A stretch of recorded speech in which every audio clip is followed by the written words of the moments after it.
Christopher उन्हें बताता है कि कोई विशाल चीज आई और उसने इनके घर को तबाह कर दिया। जब वो लोग थोड़ी और छानबीन करते हैं तो उन्हें एक विशाल फुटप्रिंट दिखाई देता है, जिसे देखकर उन्हें समझ नहीं आता कि कोई विशाल चीज अगर यहाँ से गुजरी है तो वो आगे जाकर गायब कैसे हो गई, और वो गई तो गई कहाँ। फिर नोरा, एंड्रियास और कैप्टन क्रिस्टोफर नोरा के पिता से मिलने के लिए रवाना हो जाते हैं, क्योंकि नोरा के पिता टोबियास की इस मामले में बाकी दुनिया से थोड़ी अलग सोच थी और उन्होंने कई सालों तक पहाड़ों पर यानी ट्रॉल्स पर रिसर्च भी कर रखी है। जब नोरा अपने पिता के घर जाती है तो वो देखती है कि आज भी उसके पिता ने उन ट्रॉल्स की फोटोज को संभाल कर रखा है जिन पर दुनिया विश्वास नहीं करती। फिर नोरा के पिता उन्हें बताते हैं कि आज से हजारों साल पहले भी ऐसा ही कुछ हुआ था, पहाड़ों से कोई बड़ा सा जीव निकला और थोड़ी दूर जाने के बाद न जाने कहाँ गायब हो गया। गवर्नमेंट को इस बारे में सब कुछ पता होने के बावजूद भी उन्होंने इस मामले को दबा दिया। तभी नोरा अपने पिता से कहती है कि दोबारा पहाड़ों से वैसा ही कोई जीव वापस निकल गया है। अब नोरा के पिता को पूरा यकीन हो जाता है कि वो पहाड़ों से निकला जीव और कोई नहीं, ट्रॉल ही है। फिर नोरा के पिता बताते हैं कि आज से करीब हजारों साल पहले ट्रॉल्स इस दुनिया में अपनी मर्जी से रहा करते थे और अगर कोई भी आम इंसान उनसे बात करने की कोशिश करता था तो उसे सजा दी जाती थी। अब ये सभी लोग उस जगह पर जाते हैं जहाँ उस बड़े से जीव के पैरों के निशान आगे जाकर गायब हो गए थे। इधर नोरा के पिता यहाँ मौजूद पहाड़ों को गौर से देखते हैं, वहीं दूसरी तरफ एंड्रियास और कैप्टन क्रिस्टोफर एक दूसरे से कहते हैं कि लगता है भैया उड़ाऊ सटिया गया है।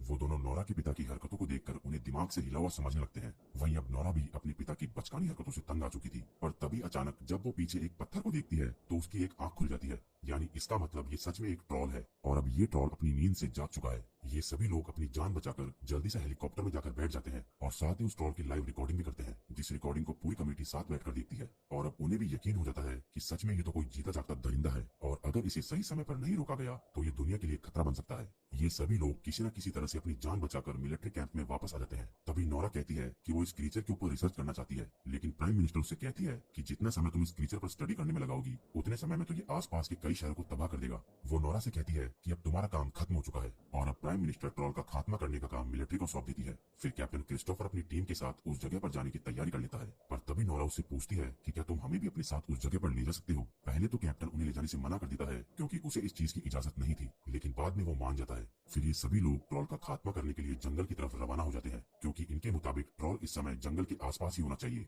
थोड़ा इंतजार करने के बाद आखिरकार इन्हें सामने एक विशाल ट्रॉल दिखाई देता है। मिलिट्री ट्रॉल पर लगातार हमले करती है, लेकिन ट्रॉल को उनसे खरोंच तक नहीं आती, बल्कि ट्रॉल अब और भी ज्यादा गुस्सा हो जाता है और अब वो एक एक कर सारे सैनिकों को मारना शुरू कर देता है। वहीं दूसरी तरफ मिलिट्री कैंप में बैठे ऑफिसर्स ये सब कुछ अपनी स्क्रीन पर लाइव देख रहे होते हैं। ट्रॉल रुकने का नाम ही नहीं ले रहा था और मिलिट्री भी ताबड़तोड़ फायरिंग कर रही थी और जब सिचुएशन आउट ऑफ कंट्रोल हो जाती है तो ये सभी लोग वहाँ से भागने लगते हैं। लेकिन तभी नोरा के पिता ट्रॉल के सामने जाकर खड़े हो जाते हैं और वो ट्रॉल को शांत रहने के लिए कहते हैं। वो ट्रॉल से कहते हैं कि अब तुम पर कोई हमला नहीं करेगा और ये सुनने के बाद ट्रॉल शांत हो जाता है। लेकिन तभी एक आर्मी टैंक फिर से ट्रॉल पर हमला कर देता है और उस हमले से बचने के लिए जब वो अपने हाथ और पैर चलाता है तो गलती से उसका पैर नोरा के पिता को लग जाता है और वो बहुत दूर जाकर गिरते हैं, जिससे वो बुरी तरह से घायल हो जाते हैं। फिर नोरा अपने पिता के पास जाती है और उन्हें बचाने की कोशिश करती है, लेकिन उनके बचने की कोई गुंजाइश नहीं थी। वो मरने से पहले नोरा से दो शब्द कहते हैं, रॉयल पैलेस और घर। नोरा इन शब्दों को समझने के लिए अपने दिमाग पर जोर डालती है, पर उसे कुछ समझ नहीं आता। यहाँ से सीन शिफ्ट होता है और हमें मिलिट्री कैंप में नोरा को दिखाया जाता है, जो अपने पिता की मौत से पूरी तरह से टूट जाती है। नोरा के पिता ने ट्रॉल्स पर रिसर्च करके बहुत सारे नोट्स बनाए थे और जब नोरा उन नोट्स को ध्यान से समझने की कोशिश करती है तो उसे पता चलता है कि ट्रॉल्स को चर्च की घंटियों से बहुत परेशानी होती है, जिसकी वजह से वो पहले के समय में चर्च पर हमला किया करते थे। नोरा ये बात कमांडर को समझाती है और उनसे कहती है कि ट्रॉल को इस शहर से दूर रखने के लिए हमें बमबारी करने की जरूरत नहीं है, बल्कि कुछ घंटियां ये काम कर सकती है। और कोई चारा न होने की वजह से कमांडर को नोरा की बात माननी पड़ती है और उसे इस काम को अंजाम देने की अनुमति मिल जाती है। यहाँ से सीन कट होता है और हमें उस ट्रॉल को दिखाया जाता है जो कि शहर के बीचों बीच मौजूद होता है। ट्रॉल को देखकर सभी लोग डर जाते हैं और इधर उधर भागने लगते हैं, पर तभी वहाँ 4 हेलीकॉप्टर्स आ जाते हैं जिनके नीचे बड़ी बड़ी चर्च की घंटियां लगी हुई थी। वो हेलीकॉप्टर्स ट्रॉल को चारों तरफ से घेर लेते हैं और घंटियों की आवाज सुनकर ट्रॉल बेकाबू होने लगता है। अब वो एक एक कर सारे हेलीकॉप्टर्स को नष्ट करना शुरू कर देता है, लेकिन इसी दौरान जब एक क्रैश हेलीकॉप्टर नीचे खड़े एक बच्चे पर गिरने वाला होता है तो अचानक वो ट्रॉल उस बच्चे की जान बचा लेता है, जिसे देखकर वहाँ मौजूद सभी लोग हैरान रह जाते हैं।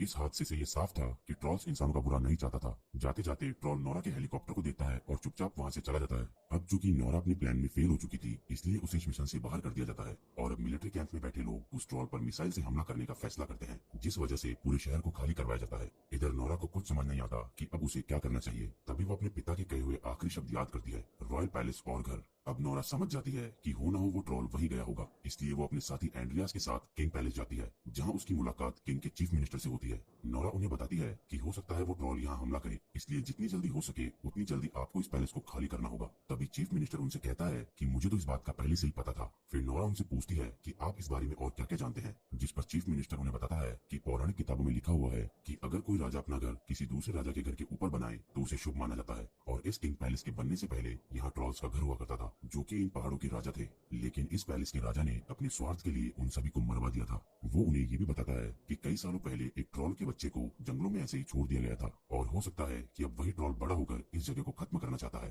तभी चीफ मिनिस्टर उन्हें उन मरे हुए ट्रॉल्स के कंकाल दिखाता है, जिन्हें कई हजारों साल पहले मार दिया गया था। अब इससे ये साफ था कि रॉयल फैमिली को ट्रॉल्स के बारे में सब कुछ पता था, लेकिन उन्होंने इस राज को बाकी दुनिया से छुपा कर रखा। जब नोरा एक कंकाल पर यूवी लाइट डालती है तो वो कंकाल धीरे धीरे पत्थर में बदलने लगता है। अब नोरा समझ जाती है कि सूरज की रोशनी ही ट्रॉल्स को पत्थर में बदल सकती है, और अगर हमें इस ट्रॉल को रोकना है तो हमें बड़ी मात्रा में यूवी लाइट का इंतजाम करना होगा। फिर नोरा कैप्टन क्रिस्टोफर को कॉल करती है और कहती है कि तुम जल्द से जल्द एक खुले मैदान में यूवी लाइट सिस्टम का इंतजाम करो, तब तक मैं उस ट्रॉल को खुले मैदान में लाती हूँ। उधर मिलिट्री कमांडर मिसाइल लॉन्च करने के लिए तैयार हो जाते हैं, पर तभी एंड्रियास अपनी दोस्त को कॉल करता है जो उसी डिपार्टमेंट में काम करती है जहाँ से मिसाइल लॉन्च होनी है। वो उससे कहता है कि तुम्हें मिसाइल लॉन्चिंग सिस्टम को हैक करना होगा, जिस पर उसकी दोस्त उसे कहती है कि ये काम इतना आसान नहीं है, पर फिर भी मैं पूरी कोशिश करूंगी। अब नोरा और एंड्रियास उस ट्रॉल का ध्यान आकर्षित करने के लिए अपनी गाड़ी के पीछे एक ट्रॉल के कंकाल को बांध लेते हैं, और उनका ये प्लान काम कर जाता है। जैसे ही ट्रॉल उस कंकाल को देखता है वो उनका पीछा करने लगता है, लेकिन तभी गलती से वो कंकाल गाड़ी से नीचे गिर जाता है। फिर वो ट्रॉल उस कंकाल को उठाता है और उसे देखकर इमोशनल हो जाता है, पर तभी अचानक वो कंकाल उसके हाथ से छूटकर नीचे गिर जाता है, जिससे वो ट्रॉल और भी ज्यादा गुस्से में आ जाता है। अब वो नोरा और एंड्रियास को मारने के लिए उनकी गाड़ी का पीछा करता है, लेकिन नोरा अपनी जान बचाते हुए किसी न किसी तरह से खुले मैदान तक पहुंच जाती है। तभी एक फाइटर जेट ट्रॉल पर मिसाइल दागने के लिए तैयार हो जाता है, और जैसे ही वो मिसाइल का बटन दबाता है तो मिसाइल एक्टिवेट ही नहीं होती, यानी इसका मतलब एंड्रियास की दोस्त ने बखूबी अपना काम कर दिया है। वही कैप्टन क्रिस्टोफर सारी यूवी लाइट्स को चालू कर देता है, जिनका असर ट्रॉल पर साफ साफ दिखाई देता है। ट्रॉल दर्द के मारे चिल्लाने लगता है और वो धीरे धीरे पत्थर में बदलना शुरू हो जाता है। तभी नोरा को एहसास होता है कि इस ट्रॉल के साथ ये जो हम कर रहे हैं वो बिल्कुल गलत है। वो समझ जाती है कि जिस कुदरत ने इंसानों को जन्म दिया था उसी कुदरत ने इन ट्रॉल्स को भी बनाया था, लेकिन इंसानों ने इन बेचारे ट्रॉल्स को खत्म कर दिया, जबकि ये तो इंसानों के लिए कभी खतरा भी नहीं थे। इसलिए वो जल्दी से उन सभी यूवी लाइट्स को बंद कर देती है और उस ट्रॉल के सामने जाकर खड़ी हो जाती है। नोरा चिल्लाकर उस ट्रॉल से कहती है कि ये जगह तुम्हारे लिए नहीं है, तुम यहाँ से चले जाओ, नहीं तो ये दुनिया तुम्हें जीने नहीं देगी। ट्रॉल नोरा की सारी बातें समझ रहा होता है, लेकिन इससे पहले कि वो कुछ कर पाता, सुबह होने के कारण वो सूरज की अल्ट्रावायलेट रेडिएशंस की चपेट में आ जाता है, जो कि उसके लिए बहुत नुकसानदायक थी। ट्रॉल पत्थर में बदलकर वहीं पर ढेर हो जाता है, और इस तरह दुनिया से ट्रॉल्स का नामो निशान मिटा दिया जाता है। तभी वहाँ प्राइम मिनिस्टर आती है और वो सबको बधाई देती है। वो नोरा से कहती है कि तुम्हारे पिता सही थे, उन्होंने जो भी कहा था वो बिल्कुल